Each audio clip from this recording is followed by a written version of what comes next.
আচ্ছা, আমরা আজকে প্রথমে যেটা পড়ব সেটা ওই রোটেশনাল ডিনামিক্সেরই একটা বাকি অংশ। সেটা তোমাদের পড়তেও বলেছিলাম আগে, তাও ঠিক আছে, আমি পেলাম যখন একবার দেখিয়ে দিই। সেটা হচ্ছে হাইওয়েতে যেখানে টার্ন থাকে, যেখানে গাড়ি বেশ ভালো স্পিডে যায়, সেই রকম রাস্তায় দেখবে যে স্কিড করবার একটা ব্যাপার ঘটে অনেক সময়। অর্থাৎ গাড়িটা এই রাস্তা দিয়ে যাচ্ছে, এদিকে টার্ন নেবে, তখন দেখা যায় সে বাইরের দিকে স্কিড করে বেরিয়ে যাওয়ার চেষ্টা করে, এবং সেই স্কিডিংটাকে কাটাবার জন্যে, কমাবার জন্যে এই রকম আউটার রেডিয়াসটা একটু উঁচু করা থাকে, আউটার সার্কামফারেন্সটা একটু উঁচু করা থাকে। অর্থাৎ রাস্তাটা তোমার অনুভূমিক বা হরিজন্টাল থাকতে থাকতে হঠাৎ করে আউটার সার্কামফারেন্সটা দিকটা একটু উঁচু হয়ে যায়, দিয়ে গাড়িটা এইভাবে ঘোরে। খুব ভালো করে হাইওয়েতে যদি খেয়াল করো, দেখবে এই আমাদের এই হাইওয়েতে এই চিনপাইয়ের কাছে যে পেট্রোল পাম্পটা আছে, ওইখানটা একটু একটা জায়গায় একটু টার্নিং আছে। ঠিক সেই টার্নিংটার কাজটায় ভালো করে যদি রাস্তার ধারে দাঁড়িয়ে খেয়াল করে, দেখবে যে মানে যেটা টার্নের, যেটা মানে ইনার সার্কামফারেন্স সেদিকটা নিচু, আর যেটা আউটার সার্কামফারেন্স সেই দিকটা উঁচু, এই রকম। এই জিনিসটাকে বলা হয় ব্যাংকিং, ব্যাংকিং অফ রোডস। তা যাই হোক, তা আমরা প্রথমে ধরে নিচ্ছি ব্যাংকিং নেই, সেই রকম একটা রাস্তা, গাড়ি যাচ্ছে, গাড়ি টার্ন নিচ্ছে। সেই অবস্থায় কি কি তার উপর কাজ করছে একটু দেখি। ওয়েট কাজ করছে এমজি তলার দিকে, নর্মাল ডিরেকশন উপরের দিকে। এবার সে যদি ভি ভেলোসিটি নিয়ে টার্ন নেয়, ভি স্পিড নিয়ে টার্ন নেয়, তাহলে আউটওয়ার্ড ডিরেকশনে তার উপর সেন্ট্রিফিউগাল ফোর্স যেটা কাজ করবে সেটা হচ্ছে এমভি স্কোয়ার বাই আর।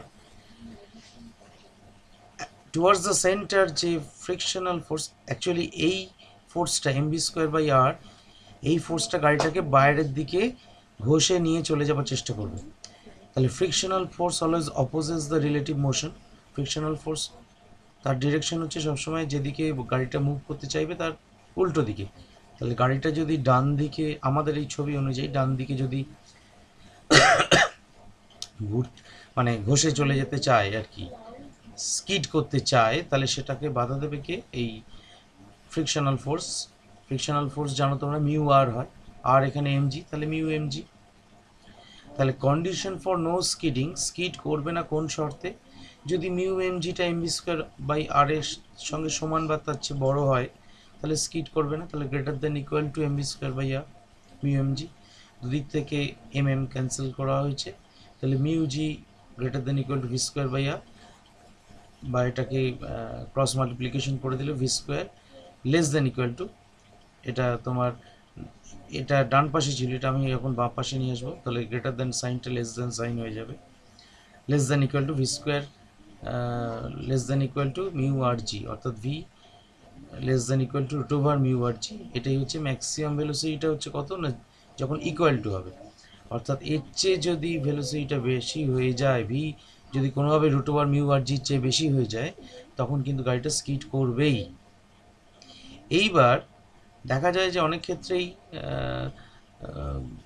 বুঝতে পারছো, আর যত বড় হবে, আর অর্থাৎ টার্নিং রেডিয়াসটা যত বড় হবে, তত তোমার বেশি ভেলোসিটি নিয়ে আমরা বাঁক নিতে পারবো। ছোট রেডিয়াসে টার্ন নিতে গেলে কিন্তু আমাদের সমস্যা আছে, আমরা স্কিড করে যাওয়ার সম্ভাবনা বেশি থাকে। বড় রেডিয়াসে অতটা স্কিড করার সম্ভাবনা থাকে না। তা এইখানে আমরা ব্যাংকিং যদি দিই, অর্থাৎ রাস্তাটা এরকম আউটার সার্কামফারেন্সটাকে যদি উঁচু করতে পারি, তাহলে আমাদের একটু বেশি ভেলোসিটি নিয়ে মুভ করতে পারবো। কীরকম না, ধরো এইটা যদি থিটা অ্যাঙ্গেল হয়, থিটা অ্যাঙ্গেলে ব্যাংকিংটা আছে আর কি। হ্যাঁ, থিটা অ্যাঙ্গেলে ব্যাংকিংটা আছে, যদিও এইটাকে থিটা ধরেছি, এইটাকে থিটা না ধরে আমাদের ছবিটা এরকম ঠিক হওয়া উচিত ছিল না। মানে আমাদের থিটাটা এইভাবে আঁকলে বোধহয় বেটার হতো। আমি একটা ছবি এঁকে তোমাদের দেখাচ্ছি।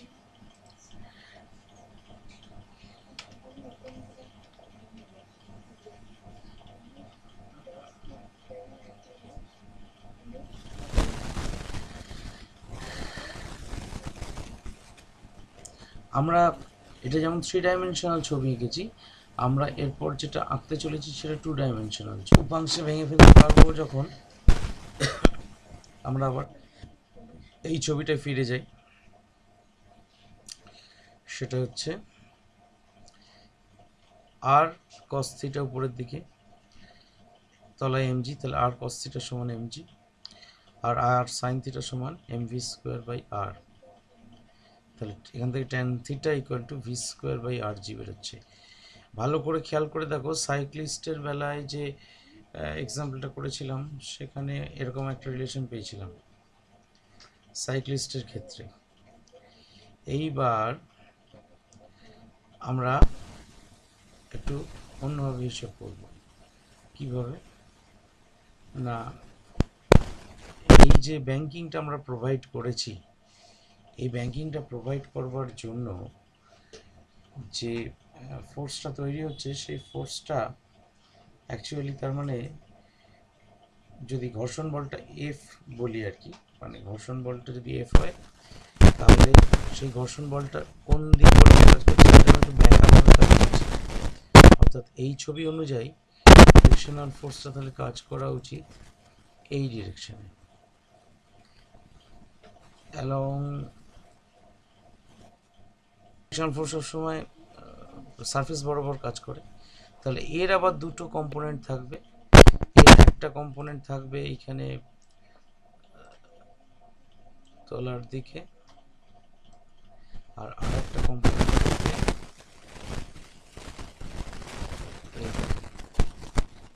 একটু ছোট হওয়া উচিত, ঠিক আছে? তাহলে এইটা যদি থিটা হয় তাহলে এই অ্যাঙ্গেলটাও থিটা।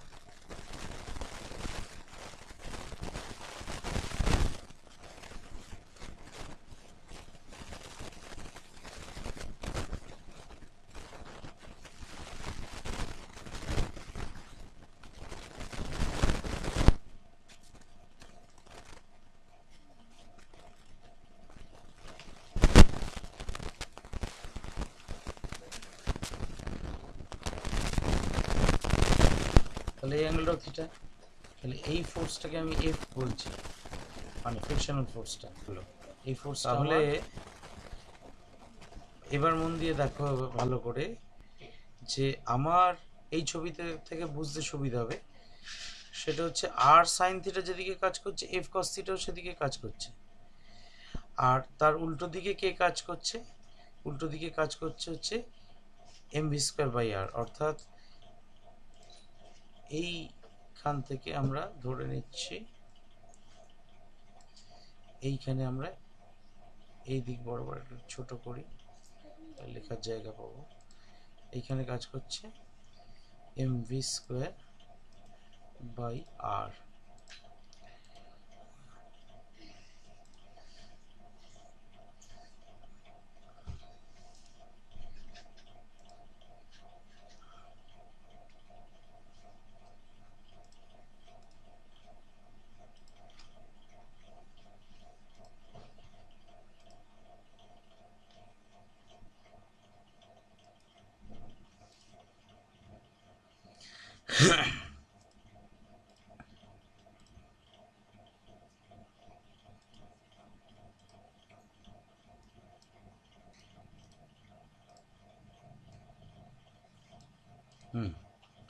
তাহলে আমার একটা ইকুয়েশন কি দাঁড়াবে, এই আর সাইন থিটার সঙ্গে এম বি স্কোয়ার বাই আরকে সমান করব, আর একই এই ডিরেকশানে ডান দিকে আমার আর সাইন থিটা কাজ করছে, এফ কস থিটা কাজ করছে। তাহলে F cos theta plus R sine theta সমান M B square by R, আর তলার দিকে M G plus F sine theta সমান আর কস থিটা, বা ঘুরিয়ে বললে R cos theta minus F sine theta equal to M G. অর্থাৎ F sine theta যেদিকে কাজ করছে এম জিও সেদিকে কাজ করছে, আর কস থিটা তার উল্টো দিকে কাজ করছে। তাহলে আমার R cos theta minus F sine theta করেছি এখানে, এই যে R cos theta minus F sine theta সমান এম জি। দেখো মিলেছে। এবার ম্যাক্সিমাম ভ্যালু অফ এফ হচ্ছে মিউ আর। সে তো বটেই, কারণ ঘর্ষণ বলটা ম্যাক্সিমাম কখন হবে, যখন এই আরটা আর কস থিটার ম্যাক্সিমাম ভ্যালুটা হচ্ছে 1। তাহলে কস থিটার ম্যাক্সিমাম ভ্যালুটা যদি 1 হয়ে যায় তাহলে এফ ইকুয়াল টু তখন মিউ ওয়ান, পরিষ্কার হিসেব। তার মানে থিটার যে ভ্যালুর জন্য থিটা যদি ধরো 0 ডিগ্রি হয় তাহলে সাইন 0 0 0 এই টার্মটা থাকবে না, তাহলে তোমার এই টার্মটা যদি না থাকে এই কস থিটা ভ্যালুটা তখন 1 হয়ে যাবে।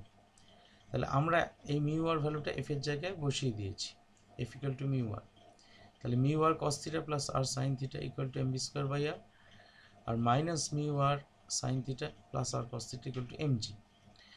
এইখানে আমরা দেখতে পাচ্ছি যে এখানে আর কমন নিই, যদি এই দুটোতেই আর আছে তাহলে mu cos theta plus sine theta equal to M B square by R.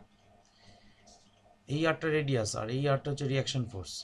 আর তলা থেকে যদি আর কমন নিই, কস টার্মটা আগে লিখেছি যেহেতু positive term, cos theta minus mu sine theta equal to M জি।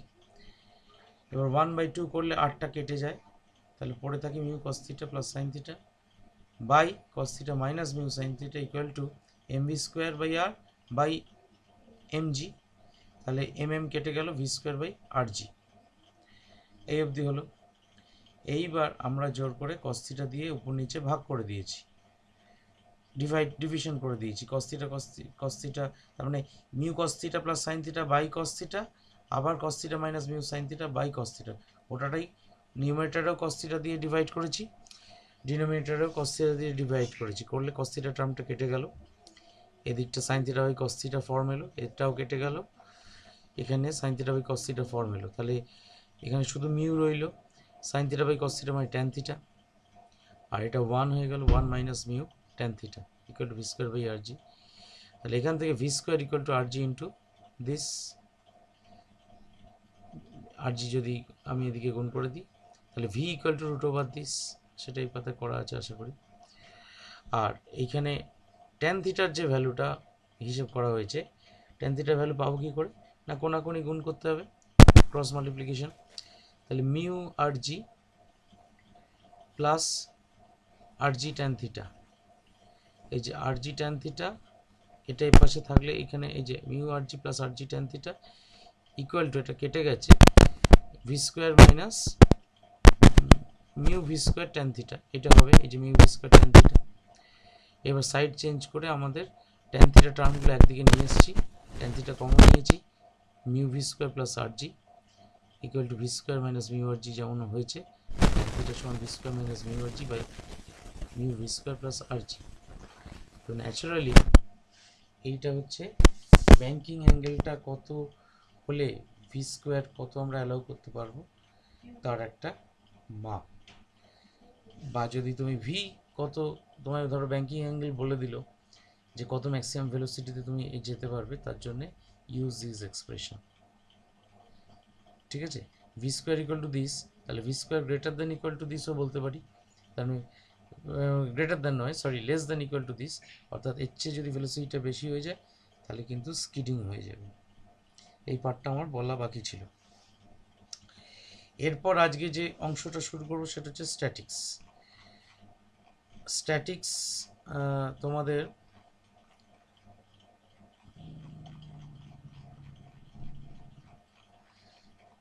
এই যে স্ট্যাটিক্স জিনিসটা কি না, স্ট্যাটিক্স জিনিসটা হচ্ছে আমরা এতক্ষণ পর্যন্ত মোশন নিয়ে আলোচনা করছিলাম। স্ট্যাটিক্সের ক্ষেত্রে আমরা বডির মোশন নিয়ে আলোচনা করব না, বডিটাকে রেস্টে রাখবার চেষ্টা করব। এবার কখন কোনো বডি রেস্টে থাকে, যদি এই প্রশ্নটা জিজ্ঞাসা করা হয় যে কখন কোনো বডি রেস্টে থাকে, তার উত্তর কী হবে? আর তার উত্তর হবে যে বডিটার উপর যতগুলো ফোর্স কাজ করছে সেই ফোর্সগুলো যদি একে অপরকে ব্যালেন্স করে দেয় তাহলে বডিটা রেস্টে থাকবে। তা ব্যাপারটা যতটা সহজ হয় বললাম, ব্যাপারটা ঠিক ততটা সহজ নয়, তার সঙ্গে আরও কতগুলো কথা মাথায় রাখতে হয় আর কি, তবেই একটা বডি রেস্টে আছে। তুমি ধরো মেঝের উপর বা বিছানার উপর বসে আছো, তুমি রেস্টে আছো তার কারণ তোমার ওজন নিচের দিকে কাজ করছে, your weight is acting downwards and the reaction force of the floor or the cot is acting upwards, এবং রিয়াকশন ফোর্সটা তোমার ওজনের সঙ্গে সমান বলে তুমি চুপচাপ বসে থাকতে পারছো। এবার যদি ধরো তুমি কুইক স্যান্ড বা চোরা বালি তার উপর গিয়ে দাঁড়াতে যাও, সেখানে তোমার ওজন ঠিকই নিচের দিকে কাজ করবে, but the quick sand cannot supply you the necessary reaction force. Reaction ফোর্সটা যথাযুক্ত দিতে পারবে না কুইক স্যান্ড, ফলে তুমি দেখতে পাবে you are sinking in quick sand, ডুবে যাবে। তো স্ট্যাটিক্সের ক্ষেত্রে আমরা এই ধরনের জিনিসগুলো নিয়ে আলোচনা করব, যেখানে কোনো একটা বডি রেস্টে থাকার শর্ত। রেস্ট মানে শুধুমাত্র লিনিয়ার মোশনে রেস্টে থাকবে তা নয়, তার কোনো রোটেশনাল মোশনও ঘটবে না, অর্থাৎ সে ঘুরবেও না। এই রকম কোন ক্রাইটেরিয়ার ফলে সেটা সম্ভব, সেটা এখন একটু দেখব। আচ্ছা, প্রথমে দেখো যে জায়গাটা লেখা আছে মোমেন্ট অফ এ ফোর্স। ফোর্সের মোমেন্ট, বাংলায় বলা হয় বলের ভ্রামক। তো যাকে মোমেন্ট অফ এ ফোর্স কি না, মোমেন্ট অফ এ ফোর্স হচ্ছে, মোমেন্ট অফ এ ফোর্সের আরেকটা নাম হচ্ছে টর্ক। তা সেই মোমেন্ট অফ এ ফোর্স হচ্ছে যে কোনো একটা ফোর্স, কোনো একটা পয়েন্টের রেসপেক্টে মোমেন্ট, আমরা সবসময় মোমেন্ট ক্যালকুলেশন করি, moment of A force is always calculated with respect to a particular point. সেই পয়েন্টটা যদি পাল্টে যায় তাহলে কিন্তু মোমেন্টটাও পাল্টে যাবে। ফোর্সটা একই রইল কিন্তু মোমেন্টটা পাল্টে গেল। আমি আসছি এক এক করে উদাহরণে, বুঝতে সুবিধা হবে। তার আগে মোমেন্ট অফ এ ফোর্স জিনিসটা কি একটু দেখে নিই।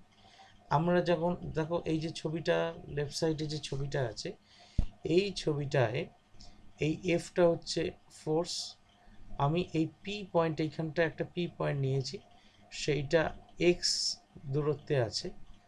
এক্স দূরত্বে থাকার ফলে এই পি পয়েন্টের রেসপেক্টে এফ ফোর্সটার মোমেন্ট যদি হিসেব করতে হয় তাহলে সেটা হবে এফ এক্স। এটা আমি স্কেলার নোটেশনে লিখছি, এটা তোমার ভেক্টর নোটেশনে একটু অন্যভাবে লেখা হয়, সেটা পরে আসছে। জাস্ট তার মানে the distance, perpendicular distance between the force and the point and the magnitude of the force, এদের প্রোডাক্ট করলে আমরা টর্ক পাই। এই টর্কটা নিয়ে আমাদের মাথা ব্যথা কেন এত না, আমি একটা সহজ উদাহরণ দিচ্ছি, মনে মনে ভাবো। তোমার বাড়িতে দরজাটা, তোমার ঘরের দরজা, সেই দরজাটা ফ্রেমের সঙ্গে লাগানো আছে কিসের সাহায্যে না কবজার সাহায্যে, হিঞ্জের সাহায্যে। এই কবজাটাকে মনে করো অ্যাক্সিস অফ রোটেশন। এবার সেই অ্যাক্সিসটাকে কেন্দ্র করে দরজাটা রোটেট করতে পারে। এবার আমরা যখন দরজাটা বন্ধ করব বা খুলব তখন কোন জায়গাটায় ফোর্স অ্যাপ্লাই করলে আমার সবচেয়ে কনভেনিয়েন্টলি আমি দরজাটা খোলা বন্ধ করতে পারবো। ভালো করে যদি খেয়াল করে দেখে থাকো যে দরজার যেটা একদম প্রান্ত বিন্দু, একদম যেটা ধার, যেখানে ছিটকিনি লাগানো থাকে এরকম দিকটা, এইরকম জায়গায় যদি আমি ফোর্স অ্যাপ্লাই করি, আমাকে মিনিমাম ফোর্স অ্যাপ্লাই করে আমি দরজাটা খুলতে বা বন্ধ করতে পারবো। কিন্তু যদি আমি আমার ওই অ্যাপ্লাই করা ফোর্সটা আস্তে আস্তে হিঞ্জের দিকে অ্যাপ্লাই করি, অর্থাৎ হিঞ্জের দিকে মানে আস্তে আস্তে দরজার উপরই অ্যাপ্লাই করব। তুমি মনে করে ধরো, তুমি একটা জিনিস মনে করো যে ওই হিঞ্জ থেকে দরজার একদম শেষ প্রান্তটা অবধি হচ্ছে একটা রেডিয়াস, ব্যাসার্ধ। এইবার তুমি যখন প্রথম ফোর্স অ্যাপ্লাই করলে, একদম দরজার প্রান্তে ফোর্স অ্যাপ্লাই করলে, দরজাটা মুভ করতে যতটা তোমাকে বেগ পেতে হলো, তোমাকে যতটা ফোর্স অ্যাপ্লাই করতে হলো, সেটা তুমি ফিল করলে। এইবার তুমি দরজার মাঝামাঝি কোনো একটা জায়গায় ওই রকমই ফোর্স অ্যাপ্লাই করে দরজাটাকে বন্ধ করার চেষ্টা করছো বা খোলবার চেষ্টা করছো। এইবার নিজে ফিল করে বুঝতে পারবে যে তোমাকে আগের থেকে একটু বেশি বল প্রয়োগ করতে হচ্ছে। এটা আমাদের খুব কমন এক্সপিরিয়েন্স। এবং আমি যত আমার অ্যাপ্লাই করা ফোর্সটা, মানে আমি যত ফোর্সটা অ্যাপ্লাই করতে যাব ওই হিঞ্জের কাছাকাছি জায়গায়, মানে আমি প্রথমে ফোর্স অ্যাপ্লাই করেছিলাম হিঞ্জ থেকে সবচেয়ে দূরে, এরপর মাঝামাঝি জায়গায় করলাম, এরপর আমি হিঞ্জের কাছাকাছি কোনো একটা জায়গায় যদি ওই ফোর্সটা অ্যাপ্লাই করে দরজা খোলা বন্ধ করতে যাই, দেখব দরজা খোলা বন্ধ করতে গেলে অনেক বেশি ফোর্স আমায় অ্যাপ্লাই করতে হচ্ছে, তবে আমার দরজাটা খুলছে বা বন্ধ হচ্ছে। এই অভিজ্ঞতাটা আশা করি নিশ্চয়ই আমাদের সকলেরই হয়েছে, নাকি এই অভিজ্ঞতা হয়নি তোমাদের? এই যে ঘটনাটা বললাম, এটা ফিল করেছো তো কোনো না কোনো সময়?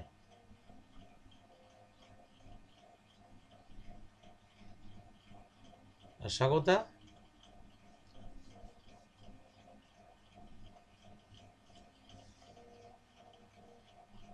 যেটা বললাম সেই এক্সপিরিয়েন্স তোমার হয়েছে তো,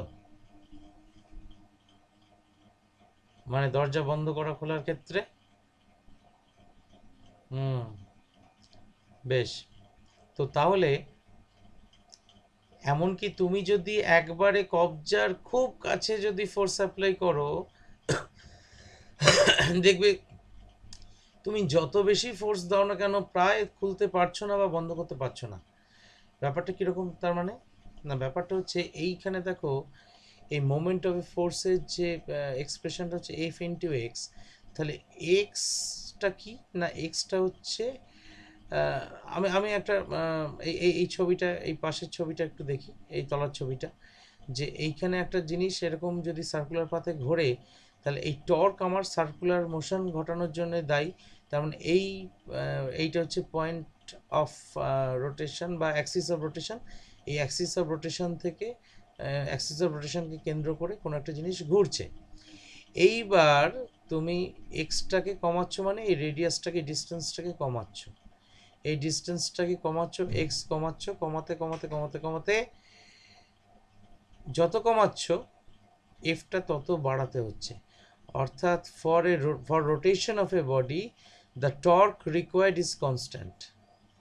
তাহলে তুমি যদি এই এক্সটাকে কমাও, তোমাকে এফ বাড়াতে হবে, আর এক্স যদি বাড়াও তাহলে এফ মানে কম দিলেও চলবে।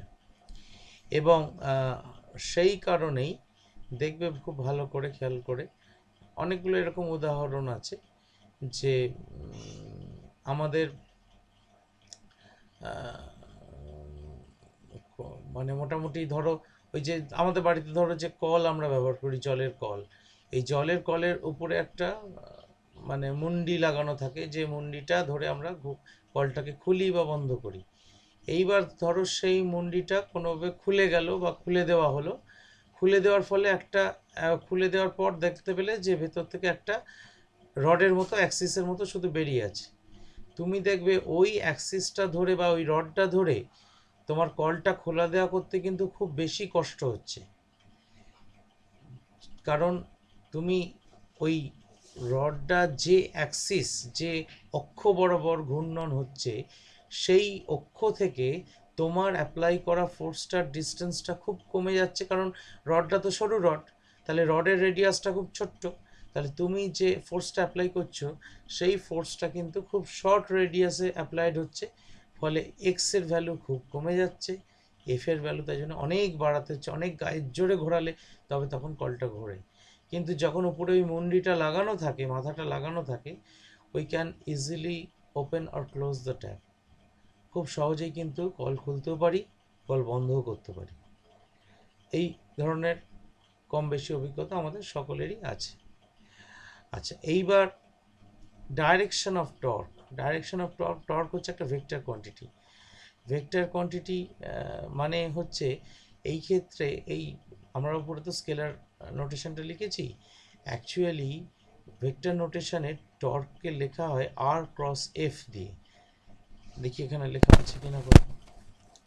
হ্যাঁ, এই যে টর্ক হচ্ছে আর ক্রস এফ। আর ক্রস এফ মানে হচ্ছে কি, আর ক্রস এফ হচ্ছে, আর হচ্ছে এই যে ডিস্টেন্সটা, এই ডিস্টেন্সটা এক্স না দিয়ে আমরা আর দিয়ে লিখছি, অর্থাৎ এই রেডিয়াসটা আর, আর যে ফোর্সটা অ্যাপ্লাই করছি এটা হচ্ছে এফ। এবার তোমরা জানো যে এফ তো ফোর্স মানে ভেক্টর কোয়ান্টিটি বটেই, আর আরটা এখানে রেডিয়াসটা আমরা রেডিয়াস এমনি স্কেলার রেডিয়াস না ভেবে রেডিয়াস ভেক্টর হিসেবে ভাবছি, এবং তারও একটা ডিরেকশন আছে। তার ডিরেকশনটা কোন দিকে না, তার ডিরেকশনটা দেখিয়েছি আমি।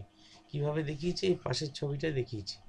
এই পাশের ছবিটায় দেখো, আমি এই জিনিসটাকে ঘোরাতে চাইছি এফ, এই ট্যানজেনশিয়ালি কাজ করছে এই বরাবর। এইটা হচ্ছে radius vector. Radius vector is directed from the centre towards the circumference. এই যে অ্যারোটা দেখতে পাচ্ছ। এইবার তাহলে এইটা হচ্ছে আর, এইটা হচ্ছে এফ। তাহলে আমরা ক্রস প্রোডাক্ট পড়েছিলাম, ক্রস প্রোডাক্টের নিয়ম অনুযায়ী আর ক্রস এফ করলে তাহলে আমরা স্ক্রুটাকে কোন দিকে ঘোরাবো? আর থেকে এফের দিকে।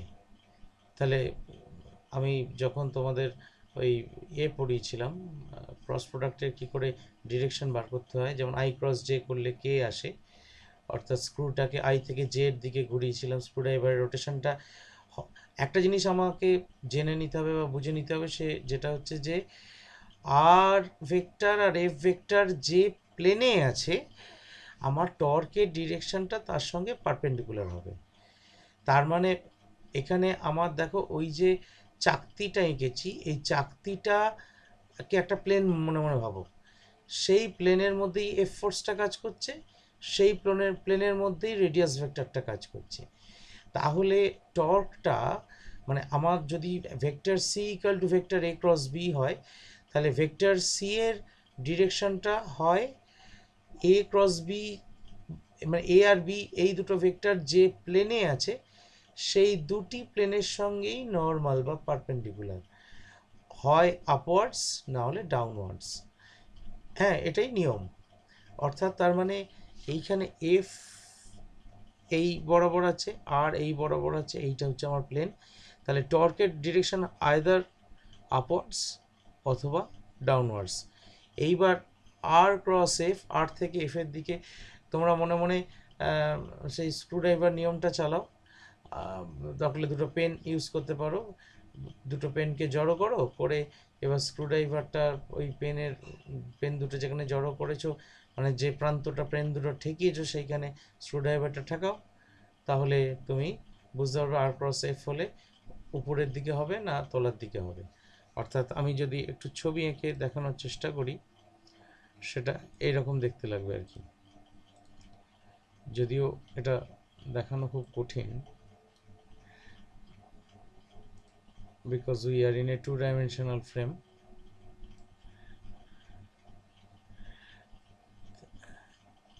এইটা মনে করো এই দিকটা হচ্ছে আর,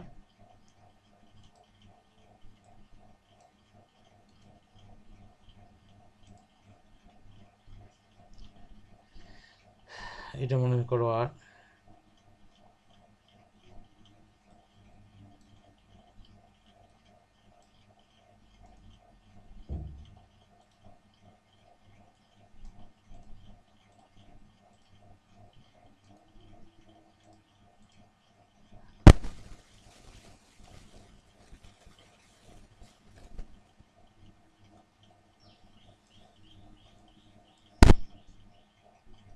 এই হচ্ছে এফ।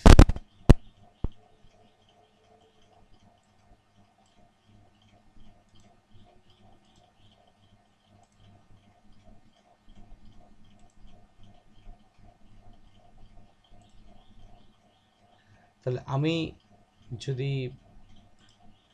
এটাকে ঘোরাই, তাহলে হয় আমার, কারণ আমি কি করব, এখানে একটা স্ক্রুড্রাইভার রাখবো, এই ডিরেকশনে রাখবো, আর আমি এটাকে ঘোরাতে চাইছি, যদি এটাকে স্ক্রিবলে আঁকা,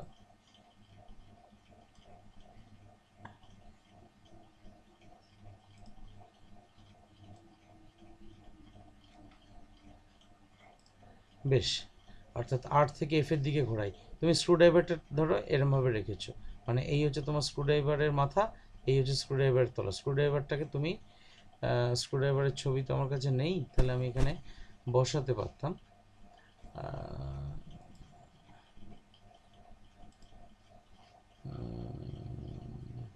স্ক্রুড্রাইভারের সাবস্টিটিউট কিছু দেওয়া যাবে এখানে,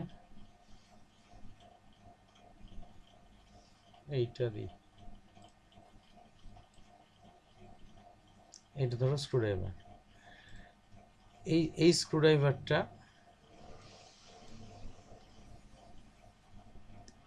এই স্ক্রু এই স্ক্রুড্রাইভারটা মানে স্ক্রুড্রাইভারের যে মাথাটা তুমি দিয়ে স্ক্রুয়ে ঠেকাও সেই মাথাটা হচ্ছে এইটা। তাহলে আমি এখানে আর ক্রস এফ করব, আরটাকে ঘুরিয়ে এফের দিকে নিয়ে যাব। তাহলে স্ক্রুড্রাইভারটা কীরকমভাবে ঘুরবে, না এইভাবে ঘুরবে। মনে মনে ভাবো, তাহলে স্ক্রুড্রাইভারটা স্ক্রুটাকে লুজ করবে না টাইট করবে, কি মনে হচ্ছে স্বাগতা?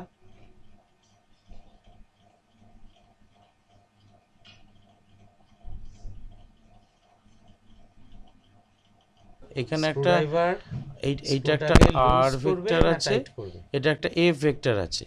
তুমি এবার আর ভেক্টরটাকে রোটেট করিয়ে এফ এর দিকে নিয়ে যাচ্ছ, মানে এই রোটেশনের ডিরেকশনটা হচ্ছে এই যে আমি অ্যারো দিয়ে দেখিয়েছি, এই আর ভেক্টরটাকে ঘুরিয়ে এফ এর দিকে নিয়ে যাচ্ছ। তাহলে স্ক্রুড্রাইভারটা তো সেই দিকেই ঘুরবে, এইভাবে ঘুরবে, এই ডিরেকশানে ঘুরবে, টাইট হবে। তুমি একটা কাজ করো, তুমি তোমার কাছে হাতের কাছে তোমার পেন আছে, মানে একাধিক পেন আছে তো তুমি টেবিলের উপর যেখানেই বসে আছো, মেঝে হলে মেঝেতে, তুমি দুটো পেন পরস্পর পারপেন্ডিকুলার করে মেঝের উপর রাখো, একটা এরম প্রান্ত। এরপর থার্ড একটা পেন নাও, সেই পেনটা ওই ওই দুটো পেন যেখানে ঠেকে আছে যে পয়েন্টটায়, সেই পয়েন্টটায় থার্ড পেনটা দাঁড় করিয়ে রাখো হাতে, মানে স্ট্যান্ডিং পজিশনে। তোমার রেখেছো যেটা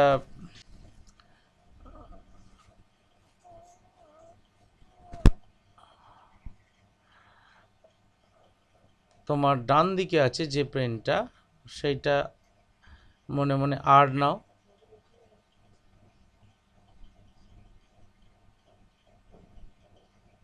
আর যেটা বাঁ দিকে আছে সেটাকে মনে মনে এফ নাও, এফ ধরে নাও। এইবার তোমার যে পেনটা স্ট্যান্ডিং অবস্থায় আছে সেই পেনটাকে ওই মনে মনে যেন ওটাকে স্ক্রুড্রাইভার ভাবো। এইবার স্ক্রুড্রাইভারটাকে রোটেট করো, ফ্রম আর স্ক্রুড্রাইভারটা লুজ হতে চাইছে না এফের দিকে টাইট হতে চাইছে?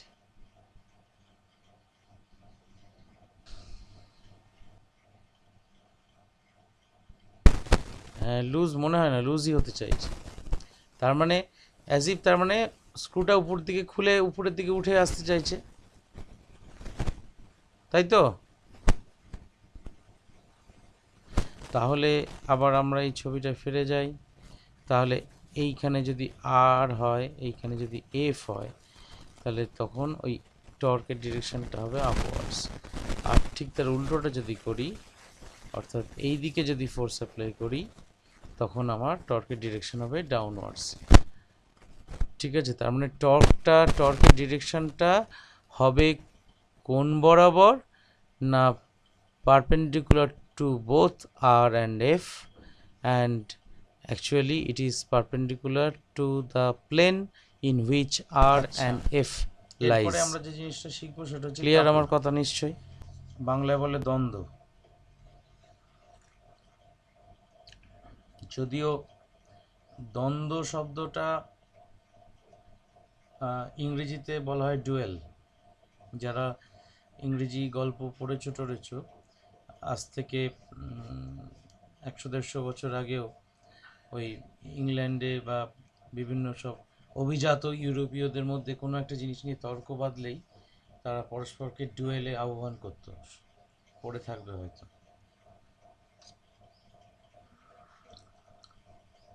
তাতে একজন হয়তো মারা যেত, মানে তাদের কাছে ওই একটা সম্মানের ব্যাপার। আচ্ছা, এবার মোমেন্ট অফ দ্য কাপল। কাপল আগে কি আগে বলে নি। কাপল হচ্ছে যে কোনো একটা ডিস্টেন্স দূরে, ধরো এইটা হচ্ছে এক্স ডিস্টেন্স দূরে, যদি দুটো অ্যান্টি প্যারালাল ফোর্স কাজ করে, কিন্তু যদি তাদের ম্যাগনিটিউড সেম হয়, তাদেরকে বলা হয় কাপল। যেমন এই যে পাশেই কলের ছবিটা দেখতে পাচ্ছ, কলের ওই মাথাটা ধরে আমরা ঘোরাই, এরকম কল এখন দেখতে পাওয়া যায় না। আমরা ছোটোবেলায় আমাদের বাড়িতে এরকম কল দেখেছি, ছিল আর কি। এখন তো সব কায়দা করা সিস্টেমের কল।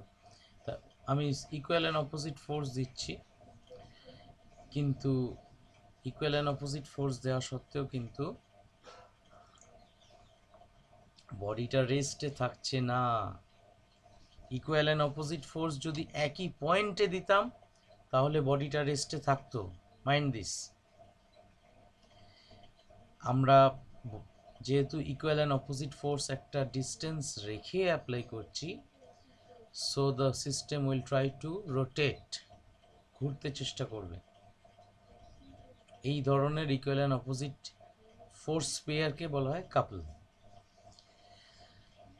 এই কাপলের মোমেন্ট, যেমন এর আগে মোমেন্ট অফ এ ফোর্স পড়লাম, এবার এই কাপলের মোমেন্ট অফ দ্য কাপল হচ্ছে এনি সিঙ্গল অ্যাক্টিং ফোর্স, মানে এখানে এদিকে এফ ওদিকে এফ, যে কোনো একটা এফ নেব, আর সেপারেশন বিটুইন দ্য ফোর্সেস। তাহলে এখানে সেই মোমেন্ট অফ দ্য কাপলের যা ফর্মুলা তৈরি হলো, এফ এক্স, অ্যাকচুয়ালি সেই এখানেও এক্স, মানে আমি যদি ভেক্টর নোটেশনে লিখি এখানেও কিন্তু এক্স ক্রস এফ এরকমভাবে লেখা উচিত। আমি স্কেলার নোটেশন ইউজ করছি বলে এফ এক্স লিখে দিয়েছি। ধরে নিচ্ছি এফ আর এক্স পরস্পর পারপেন্ডিকুলার। পারপেন্ডিকুলার না হলে কিন্তু আমাকে ভেক্টর নোটেশনই ইউজ করতে হতো। আচ্ছা আচ্ছা, সুমনকে একটা প্রশ্ন করি। এই যে কথাটা বললাম এক্ষুনি, যে ধরে নিচ্ছি এফ আর এক্স পরস্পর পারপেন্ডিকুলার, না হলে আমাকে তাহলে ভেক্টর নোটেশন তুমি ইউজ যদি করতে হতো। কেন বললাম বলো? কাপ ফোর্সটা একটু যদি এরকম ব্যাঁকাভাবে অ্যাপ্লাই করো, ধরো এটা এদিকে ব্যাঁকাভাবে অ্যাপ্লাই করলে, এটাকেও একটু ব্যাঁকাভাবে অ্যাপ্লাই করলে, মিউচুয়ালি পারপেন্ডিকুলার হলো না, তাহলে কলটা খুলতেই পারবে না? পারবে তো? তাহলে জিরো হচ্ছে কোথায়? আরম্ভটা ঠিকই করেছিলে, তারপর কস থিটা এনে গন্ডগোলটা করে ফেললে। এ ক্রস বির ফর্মুলা কি? থিটার মানটা যখন, থিটার ভ্যালুটা যখন 90 ডিগ্রি হবে তখনই কেবলমাত্র সাইন 90 হবে। তার মানে তাহলে সাইন 90-র ভ্যালু কত?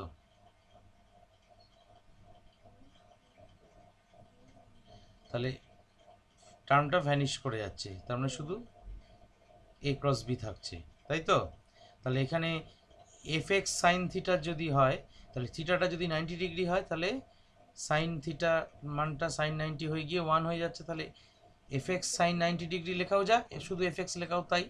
সেই জন্যই আমি বললাম যে ধরে নিচ্ছি আমরা এক্স আর এফ ফিরে হচ্ছে যাই আমাদের পরস্পর পারপেন্ডিকুলার। সেটা হচ্ছে তাহলে আমরা কাপল কি বুঝতে পেরেছি, আর কাপলের মোমেন্টের ক্যালকুলেশন কি সেটাও দেখতে পেয়েছি।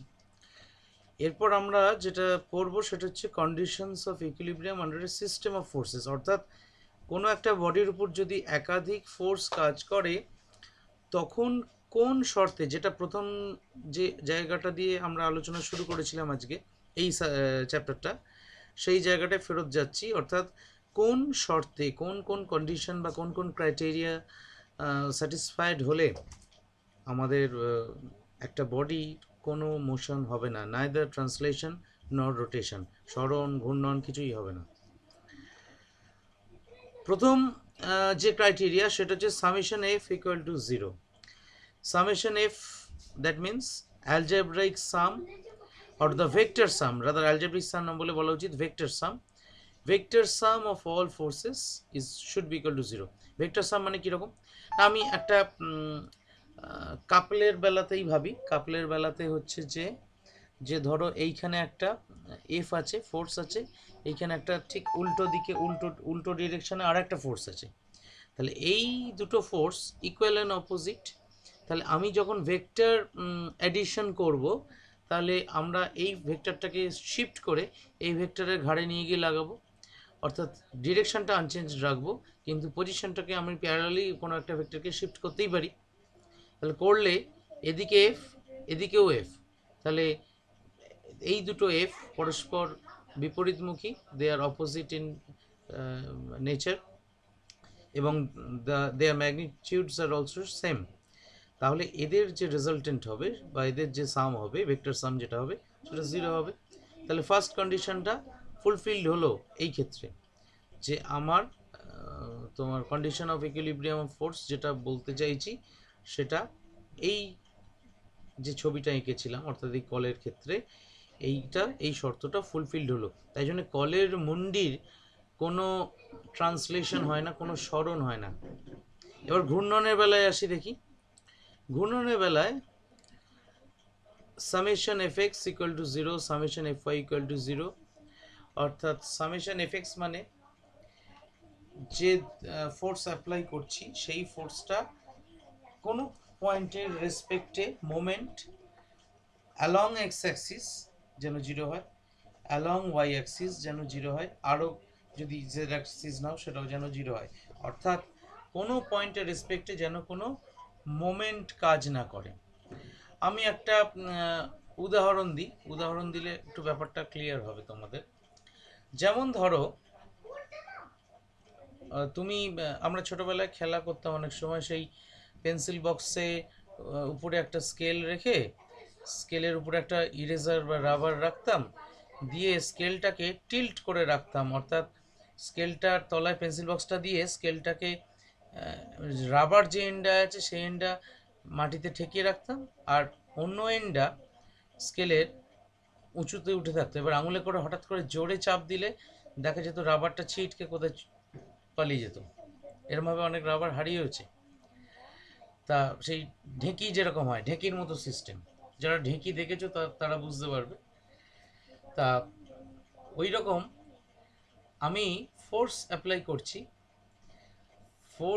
করছি, কিন্তু ফোর্সটা ওই যে তোমার ঢেঁকির যে অংশটা যেখানটা থেকে ঢেঁকিটা রোটেট করে, অর্থাৎ এই যে স্কেলের যে উদাহরণটা দিলাম, স্কেলের তলায় যে পেন্সিল বক্সটা রেখেছি, পেন্সিল বক্সের যে জায়গাটা স্কেলটাকে টাচ করে আছে সেই জায়গা সঙ্গে খানিকটা ফোর্সটা অ্যাপ্লাই করার খানিকটা ডিস্টেন্স আছে। আমি খানিকটা দূরে ফোর্সটা অ্যাপ্লাই করছি, তাহলে ওই যে ফোর্সটা আমি অ্যাপ্লাই করছি সেটার একটা মোমেন্ট তৈরি হয়ে যাচ্ছে, সেটা একটা টর্কে রূপান্তরিত হয়ে যাচ্ছে।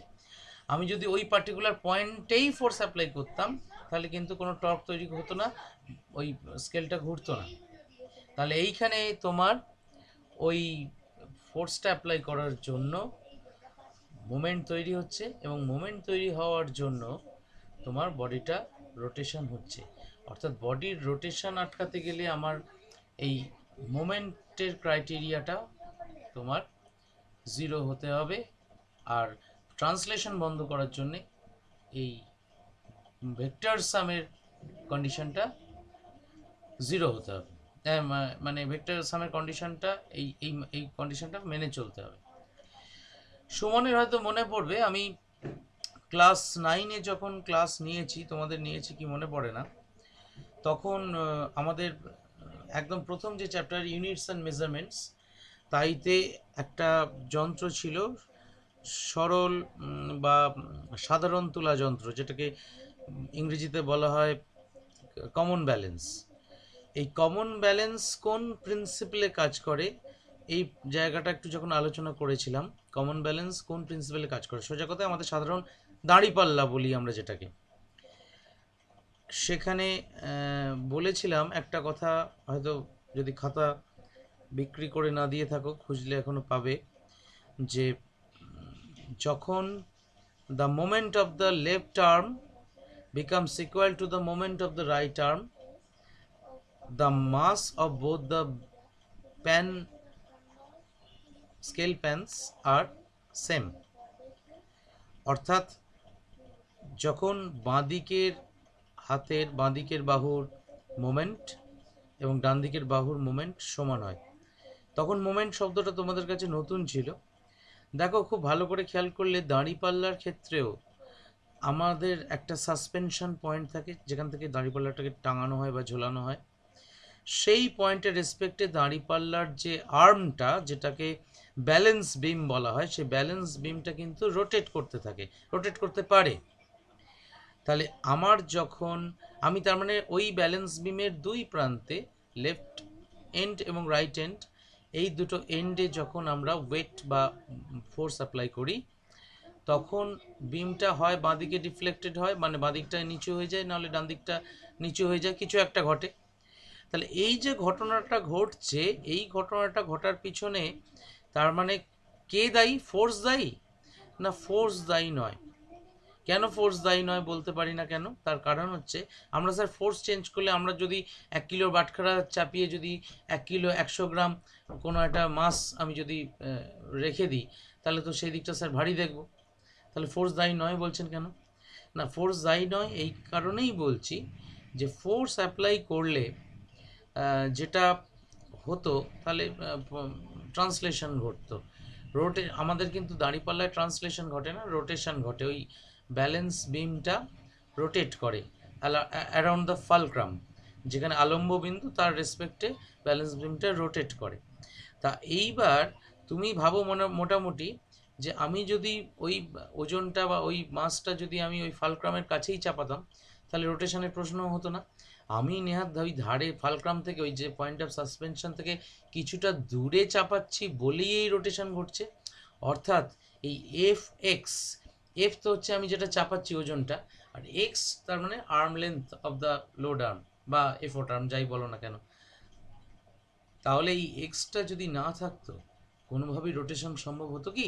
আমি যতই দাঁড়িপাল্লার ধরো পয়েন্ট অফ সাসপেনশনে যেখান থেকে টাঙানো আছে সেইখানেই ওজনটা ঝুলিয়ে দিলাম, কোনো দিকেই তখন ব্যালেন্স বিমটা ঘুরবে না।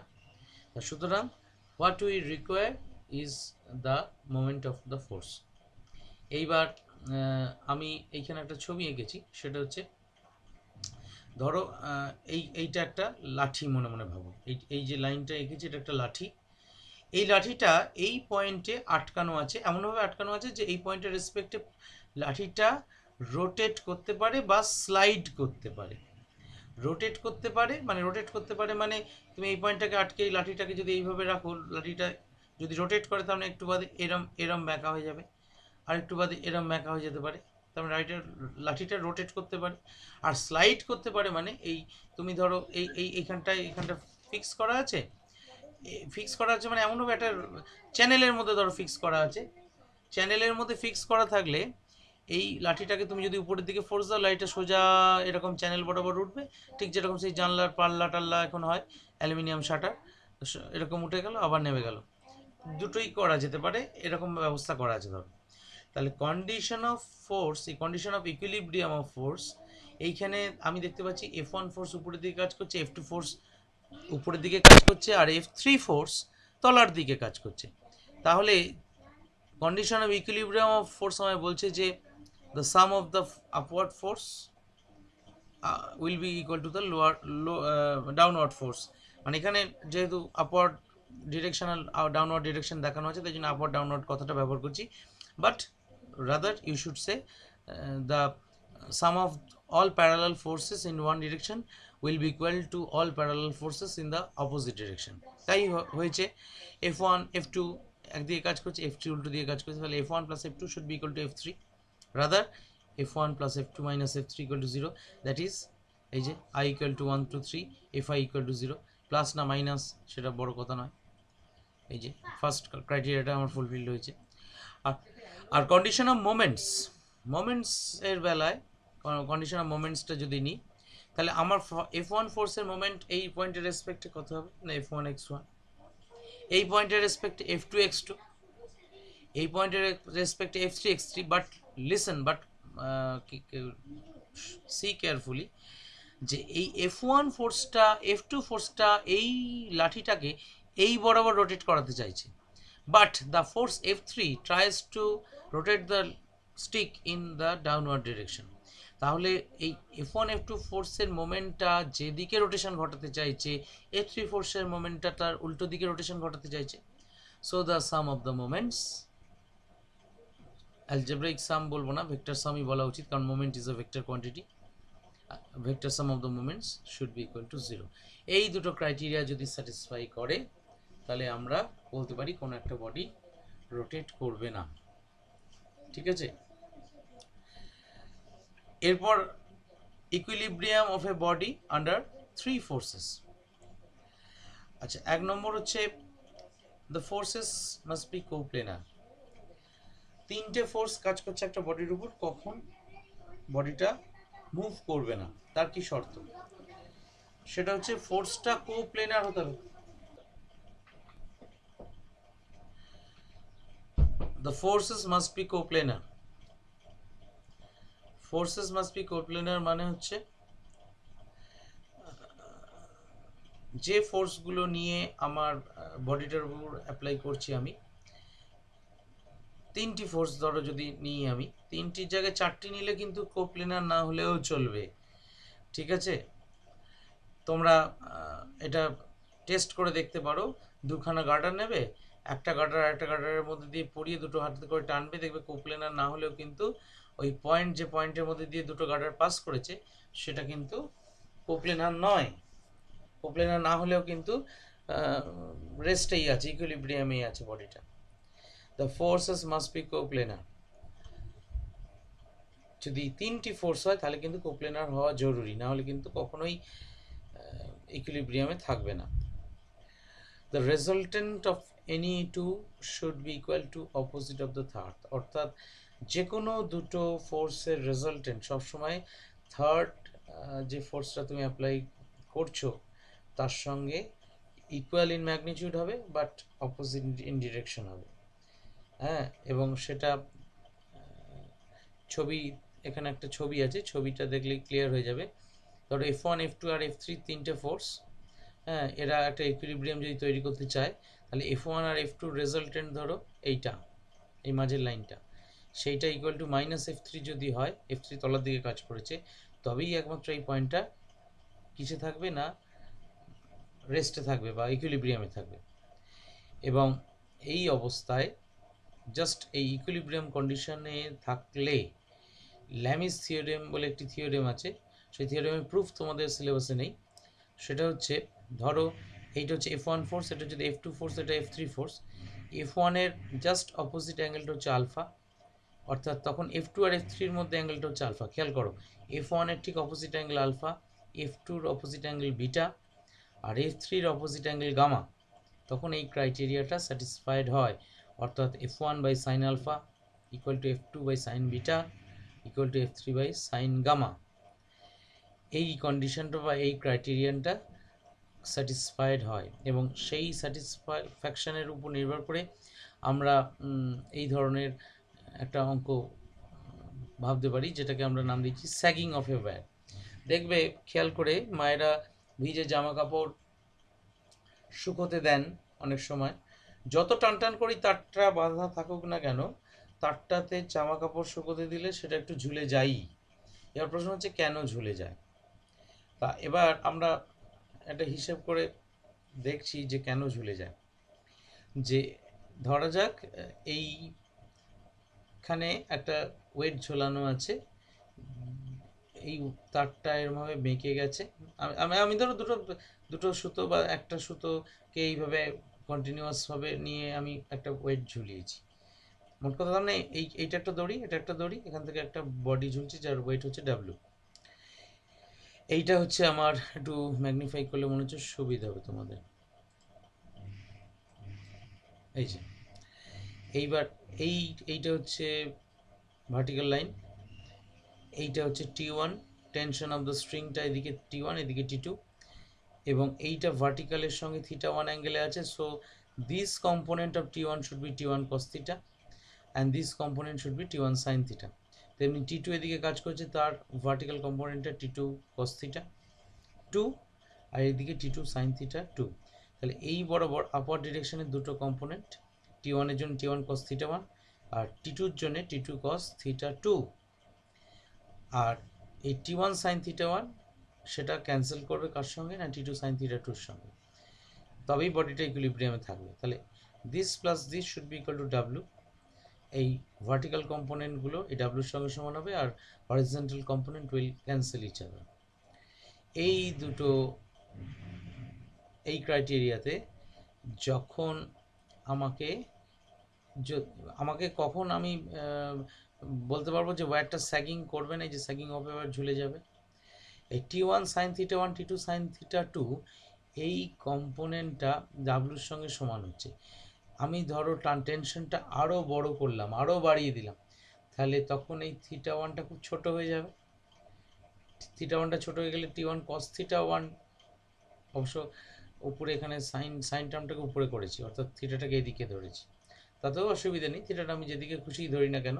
তাহলে cos θ1 টার্ম কস থিটা টুর সঙ্গে সমান হবে, এই টি1 সাইন থিটা 1 টি2 সাইন থিটা টুর সঙ্গে সমান হবে। এইবার for what value of tension T এই ঘটনাটা ঘটবে, অর্থাৎ টি এর কোন ভ্যালুর জন্যে থিটা ওয়ানটা জিরো হওয়া সম্ভব হবে। তাহলে থিটা ওয়ানটাকে জিরো হতে গেলে কস জিরোর ভ্যালু হচ্ছে এই দিকটা হচ্ছে কস, যদি বলি তাহলে আমার এইটাকে যদি আমায় জিরো হতে হয়, সেটা হচ্ছে এই জায়গাটা যদি জিরো হতে হয় ওই এইটা দিয়ে এইটা টি সাইন থিটা ওয়ান, এই যে থিটা ওয়ানটা, থিটা ওয়ানের ভ্যালুটা কত হলে এখানে আমার একটা কাজ করতে পারি আমরা, টি ওয়ান থিটা ওয়ানের ভ্যালুটা কত হলে টিটা মানে আমার এই জায়গাটা হবে, মানে আমার বক্তব্য হচ্ছে যে ডাব্লু যদি টিটাকে যদি এরকম সমান থাকতে হয়, তাহলে ডাব্লুটাকে ব্যালেন্স করার জন্য একটা আপওয়ার্ড কম্পোনেন্ট থাকা উচিত, সে আপওয়ার্ড কম্পোনেন্টটা থাকছে না।